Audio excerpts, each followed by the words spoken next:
In this video, I'll be breaking down question 49 of the USMLE's 2021 version of the free 120 sample questions for step 1, which is linked in the video description down below. As always, if you haven't taken a look at this question yet, I encourage you to pause the video, try working through the question on your own, then come back here and check out the breakdown. Okay, so let's take a look at the question, and as always, we'll start at the end, we'll figure out what they're asking, then we'll go back to the passage and get our key information. So they're saying, which of the following is the likelihood that a patient with a positive test from this sample has a tumor?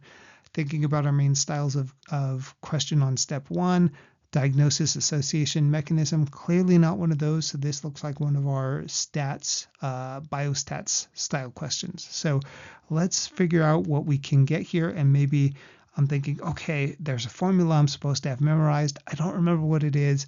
Let me see what I can get from the passage, and that'll help me out here. So it just sounds like, has a test.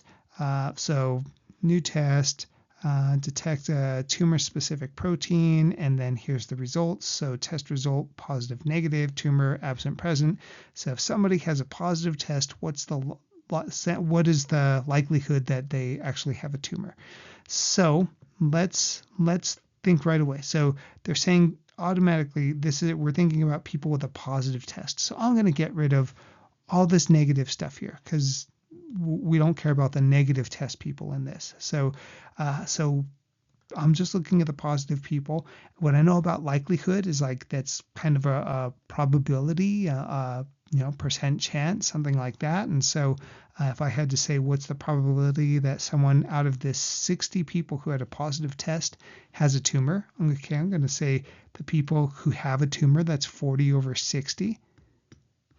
And so that gives me answer choice C, and that's happens to be the correct answer on this one. And so I think things that I would take away from this question, one, which I kind of glazed over at the beginning, but first off, always make sure that we know what our axes say, because they could have put test result on the top and tumor on the side, and I could have been looking for the wrong thing and set up the calculation the wrong way. So be very careful about that.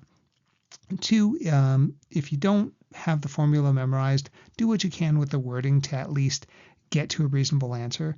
But 3, I think, is there are a certain number of formulas that we absolutely have to have memorized, and this is one of them. This is our positive predictive value, and the definition is right here. What's the probability that someone with a positive test actually has the disease?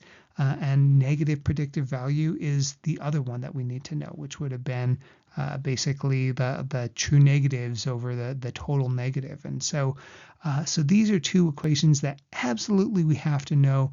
You've got to have these two memorized.